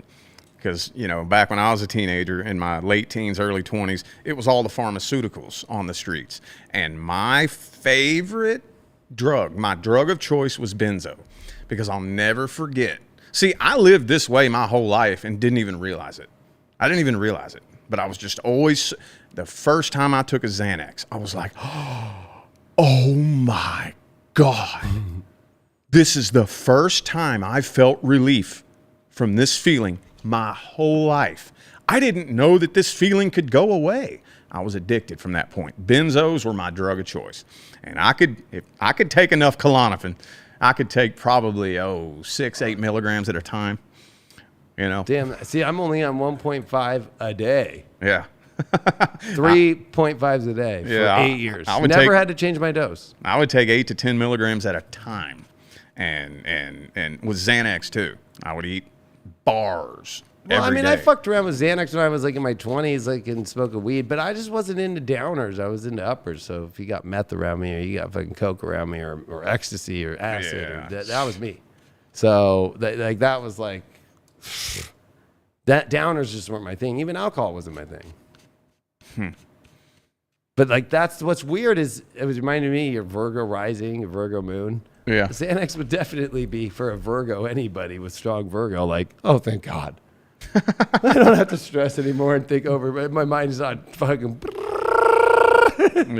Yeah. But that's what's weird though in this spiritual community, like if you think about alcohol, it acts the same as benzos do. Mm-hmm. It does the same GABA release in your brain. Mm-hmm. Yep. Right? So it's like some of us in life have to have. So my doctors literally say, and I had brain scans done. It was like, I'm giving you enough Klonopin to bring your brain level to not even normal, still above a normal person, but just taking you down this much. Because I don't feel it. I don't even feel like I'm on anything. Especially after 8 years. But even then, I was like, whoa, it just makes me feel like, okay, I'm still my fucking self, but I'm not fucking, you know, having a panic attack 24/7. And that's why it's meant for panic attacks only, you know. But that was the crazy thing. And I also thought, oh, everybody tells me, you need to wean off and get off that shit.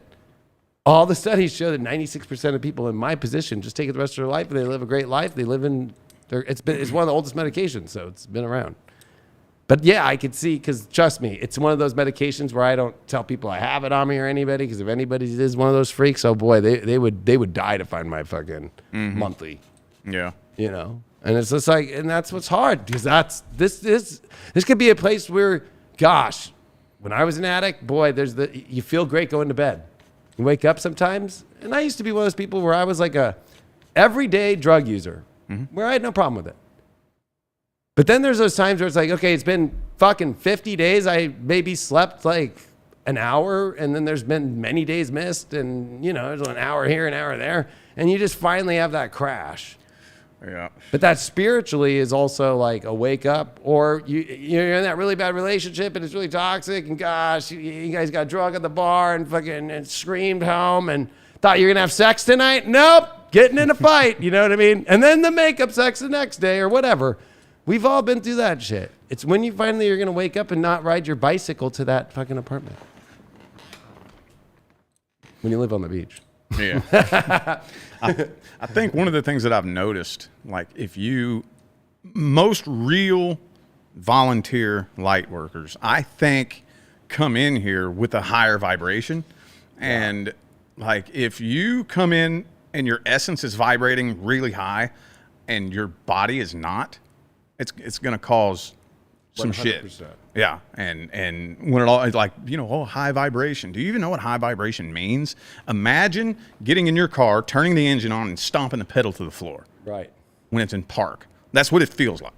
That's what high voltage. Yeah. Same shit. Yeah. That's what having that high vibration without knowing how to channel or direct that energy feels like. And the majority of us turn to drugs and alcohol. Right. Something to try to bring that down. And I don't know. I mean, me personally, I'm still working on it. We all are. High vibration is getting into a fucking car and not having the stock system and putting in the biggest fucking speakers, the biggest amps, the biggest fucking subs, and being on full blast. Mm-hmm. You put somebody in there that's not, you know, this might trigger people. I'm super high vibration. Put them in that car and see how well they do. Oh my God, it's so loud. Turn it down. Turn it down. I was like, okay, good luck. I mean, and that's why a lot of us, I don't know, like I'm the kind of person where it's like, I fucking want to be at a fucking rock concert and I want the fucking, those speakers better be tuned good. They better be fucking full blast, and that guitar better be fucking just fucking, they better be ripping, you know? And I feel alive. So it's interesting that in the community, you see all this like peace, peace, peace, slow, you know, calm doves flying in the sky. And, you know, this card comes with, I see more people now in that ideal that they create of what high vibration looks like are really more in this, because it's more low vibration. Like, let me calm it down so much. Let me calm it down so much. Let me calm it down to where they get so calm that they drop under. And they don't know how to get out either. Yeah, well, if you really want to get the most accurate depiction of what high vibration really looks like is a hyper-ass child with ADHD. Yep. That's what high vibration really looks like. Or every child that's born. They come out screaming, crying. Yeah, yeah. But I think you're right. Or I was just going to say, you just look up, it's the sun. You can't even look at it for too long without your fucking eyes going blind. So if you think about it, it's like everybody wants to be high vibration, but you know, don't be too intense. You know what I mean? don't be too intense or I can't handle it or whatever. You know what I mean? It's like, okay, well then when are we going to change? Because it's always intense in our life, the pressure. It takes I'm sorry, we just had a baby, so I helped Sophia push that. She did all the pushing. I helped. But you know what I mean? Like literally on her leg with her mom on the other side and behind her back and watch the baby come out. And to watch her have to get that strength to push that's a high vibration. To have a baby, she has to push that baby and the head's crying. I'm watching half the babies. I'm like, you got this, baby. And then we're counting from 10 down to 1, you know, and she's on 7 and she's losing that stamina and her mom steps in and is like, no, you've got this, honey. Push her forward and boom, and then pops the baby out. You know what I mean? Like that's high. The pressure of life is what fucking brings you to high vibration to the next level. It's not this comes, the earth didn't change without fucking earthquakes and massive fucking shit happening. And I think that people have to remember that. That's why I don't think you should have shame on this card for the intensity you go through to up level in your life. You know, that shitty relationship is the best thing that happened to you to get to the next level. That horrible situation, if you even go through an anxiety disorder, panic, mental health situation, once you face it and you find ways that are healthy to deal with it, and we all are constantly finding ways to deal with it. I use nicotine. That helps me. And some people think I'm horrible because of that. But whatever, you know what? That's my choice. I deal with that and it helps me and I'm able to be a good human being, be a good partner, be a good father now, be a good fucking everything. Then fucking, if it ain't harming anybody else, relax. But people who get stuck in this place, you know, this is the person that online just hates people and is the troll that fucking does all this, but they go to bed in shame every night like, oh, nobody likes me. That's sad. I guess I'll try trad. It is sad. That's why I say, you know, they're the ones that need to hear it the most. I got to say this about the trad thing. I just realized it because of that. Trad people are so lonely that they need to find somebody where they can play a role of subservience to each other. Yeah. Like if you're defining yourself as trad. Yeah. Like, you shouldn't have to define yourself as, we're a traditional relationship. Yeah. It's just like, what do you mean? We're a divine counterpart coming together in a beautiful union. I like the word union, divine union. But this whole traditional, it's like, what, you can't say tradition, because traditional would be that you would say traditional. You wouldn't say trad. Yeah. That's too new.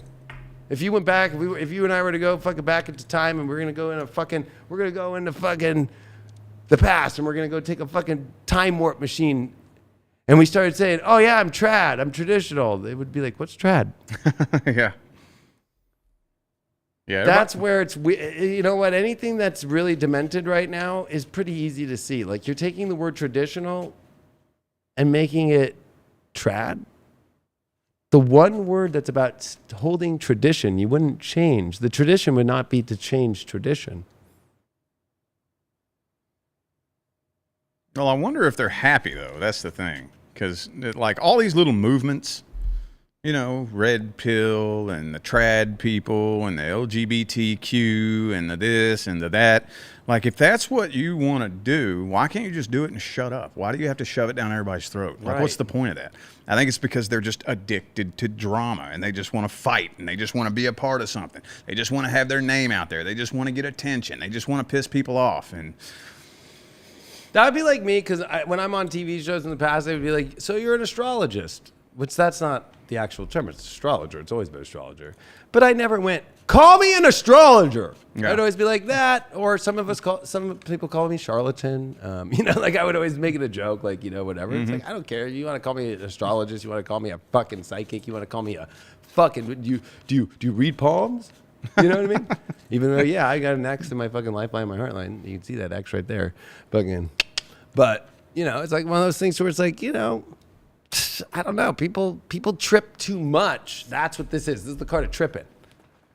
And, you know, one of my best friends, you actually met him, Eric, when I was DJing. He does Don't Trip, and a couple of my other boys do it, Brad too, and fucking, it's like, we do this festival every year called Don't Trip. And it's literally a festival that's a spiritual music festival with spirituality and everything. And it's literally based off not tripping. Like, stop tripping. And so it's not pressure. Like, it's wide open space. It's camping.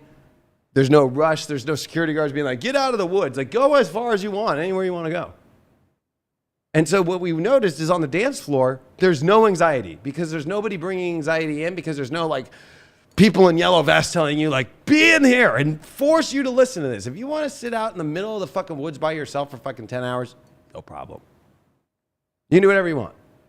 And there's nobody's there to, no, you're not allowed, even though there's no rules, but the rule is not to trip. The only one rule is don't trip. So if somebody's tripping, like, gosh, what it's like, okay. The security guards go, can we please just ask you to stop tripping?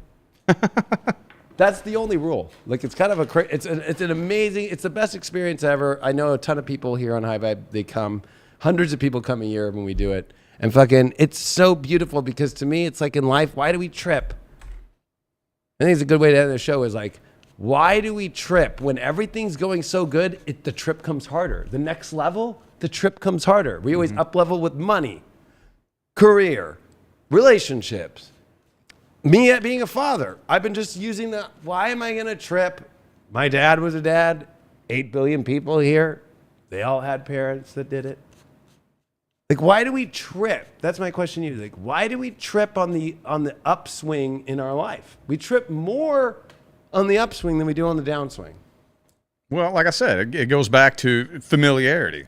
It goes back because when you're leveling up, the ego has no sense of foresight because it's never been there before. But that's the cool part about it. Because especially when it comes to being a parent, you're going to make mistakes, period.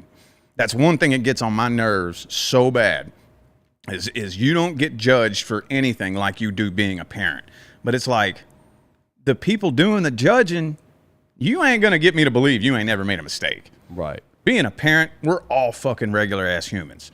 We're going to make mistakes. I've done dumb shit as a father. You know, I admit that straight up. And you got a minivan? And I tell my daughter too, you know, like I've had to talk to my kids and I'm all about being 100% transparent with them and like, yo, I done fucked up. I'm still an imperfect human. You know, I could probably still connect with my daughter better on certain levels and whatnot. I'm still not perfect and that's okay. Yeah, of course. It's all good. You know, I mean, that's the best way to be, because that's the whole imprint in the parental community. If I don't know what that's called, I'm new. Welcome to the club. The Leo King's in the club. Yeah. It seems to me when I talked about the minivan thing a couple episodes ago, it's like it's that idea of trying to look like a perfect parent. Yeah. Where underneath you're just scouring, like, oh God. Yeah. I'm wearing my Under Armour, honey. It looks the part. Let's get inside the car. Did you bring that soccer ball so all the neighbors see that I'm holding the soccer ball? Make sure you take a picture for Instagram of me holding the soccer ball. Yeah. It's like that to me is, again, another identity thing that a lot of people don't realize they're living. So you might not say you're identifying it. You might not be putting trad on your profile or putting a fucking LGBTQ flag, which again started as a rainbow flag, but that wasn't good enough. And now it's a million different flags. It's like one of those things to where it's like, what are those things that you aren't paying attention to that you're becoming an identity of, that your ego is identifying with because maybe you feel insecure or maybe you feel like you want to be understood for whatever reason that might be, to please other people or please your neighbor or whatever. Like, trust me, Sophie and I are the only people on our street that drive the cars that we do and park the way we do. And I'm the only fucking person on the whole street that fucking goes out every Sunday and actually like hoses off the driveway and all that shit. I don't see anybody do that. It's fucking weird. But whatever, you know, that's what I like to do. I'm not doing it to do it for other people. I do that because I want to fucking have clean shit. But you know, it's like, that's what's interesting. It's like, people will sometimes, you'll see the opposite. People are doing it just because other people are doing it, or like I noticed too, because I'm, you know, I get home late or before the baby at least, so it's like, oh, okay, fucking, I take the trash out like 4 a.m. You know what I mean? And I can tell because I can always see this one lady with her like down the street, like, that motherfucker's outside at 4 in the morning taking his trash out like right before the trash guy comes. It's like, hey, the trash guy comes at whatever, we don't even know, sometime in the morning. I don't care when, at least I got it there. I think there's the whole, at least it's there. I think people trip out way too much about when something's supposed to look like it, how it's supposed to look like. How dare you fucking take your kid out fucking to go get ice cream at midnight? He should be in bed. Yeah. Like, relax. If we're going to change this place in order for us to take the lift off to the highest frequencies, the more that you're doing it in your own unique way, in your own code and own feeling, the better. Mm-hmm. That's why if you go look, like I was saying this a minute ago, if you go look at my social media, Facebook, Instagram. Now, what do I do for a living? I read tarot cards. You're not going to see tarot cards anywhere. If you go look at my Facebook, it says podcaster, spiritual influencer at High Vibe TV, owner and CEO, Rich Lopp LLC, partner at YouTube. It doesn't say tarot reader. You're never going to see me post a picture of a tarot card. You're never going to see me flipping cards and play. Because like I don't want to be crammed in that box. Right. Like, oh, you're a YouTube tarot reader. You go look at any other tarot reader out there. Look at their Facebook. They're pulling cards and it'll say King of Swords Tarot is their name, and they're like they because I don't care what you do. Everybody out there, whether it's the trad people or the red pill people or people in the spiritual community, they think they have to build their identity around what it is that they do. And let's just be regular fucking people and get out of this bullshit, you know? I mean, that'd be like working at Popeyes and everything. You have Popeyes on your car. You're wearing your Popeyes shirt fucking everywhere you go. You have a Popeyes fucking chicken wing sticking out of your fucking ear fucking doing the dishes and you're taking a picture. Like everywhere you go, you just have Popeyes everywhere. I love that fucking sweet and hot, that fucking, what is that, hot and sweet hot sauce? Fucking taking baths in sweet hosses like you're doing a new like beauty video, like, you know? Like, people have to look at it that way because it's like the same thing with what you said with tarot. It's not like I have astrology charts fucking with me as a picture of me with this, you know, welcome to the Leo King's astrology. Like, you know, and like doing, honestly, they're all just doing what they think because they see other people do. Mm-hmm. What I like about you, and actually where I think we're exactly the same, is we just live our lives. We take pictures with our girl. We just live our life. We just have fun. We're just doing things. We have our hobbies, and then we do this shit too. It's like, it's just part of the life. It's not, gosh, I just take another picture of me, trad wife. Be subservient and make sure that you charge it, and make sure that, by the way, bleach all my fucking underwear and take rid of all the skid marks while you're changing the diaper too. Like, gee, fuck that. We're getting there. So that was a good one. 9 of Swords. Yeah. Yep. 9 of Swords, man. I know it comes up for a lot of people, and I always looked at it as pay attention to what's going on. That's how I always looked at it. Was whenever I looked at it, I'm like, it doesn't necessarily have to be bad, but you definitely need to be paying attention to something that you haven't been, that now you've realized, and especially that maybe it's a situation you don't like. Maybe you're realizing, like, fuck, you know, you went on Tinder, you found somebody, you talked to them for a year, and then you finally met them, and that booty don't look like what was shown. Whatever it might be, don't lie to yourself, you know, by not, the only way you lie to yourself is when you're not yourself. Mm-hmm. And that goes into everything I think we covered, you know. I don't know what your final thought is there, but for this card, just in general, whatever you see it as. No, that's it. I mean, you hit the nail on the head. I don't really know a way to make it any more clear, honestly. When you see this in a love reading, because I mean, you do so many, what is this card to you in a love reading, like, for you, just automatically? The overwhelming majority of the time, it's to get as clear cut and simple about it as possible. It's a big red flag that you're not with your person because you're picking up on something that's off. Either A, your intuition is picking up on something that's off about this person, or B, if there's nothing off about them, then why are the wires crossed in your all's vibrational communication? Yep. That doesn't sound like the person the universe picked for you. So if you're in a relationship or dealing with a person and that connection makes you feel like this, I say it's time to go. I would agree with that one. Thank you, because, I mean, you know, You are the man. So it's like, I got to ask, like, you know, how you look at it. Because you're right. I would say that red flag is an amazing, black flag. Yeah. Black ball. That's actually how we use it here on the beach. But yeah, that's an interesting one because it's like, why would you ever want to be in a place where it's like this? I get it. If you're in a relationship and let's say their parent dies or their grandparent dies. Yeah, it's going to be upsetting, but that's not this card. Right, right. So some people could take this card as like, oh God, it's just like some bad tragic thing happened. It's like, no. This is a card of waking up from some really fucking weird wires that are not connecting and definitely are crossed, and you're wondering why the fuse keeps popping. Mm-hmm. Or, you know, you thought that they pooped out of their pants and they're pooping out of their mouth. Anyway, well, we'll see you all. Oh, thank you for that donation. It was really nice, whoever just sent that. Do you have a question? Thank you, Susan Cano. $200 super chat. But we'll see you on the next one.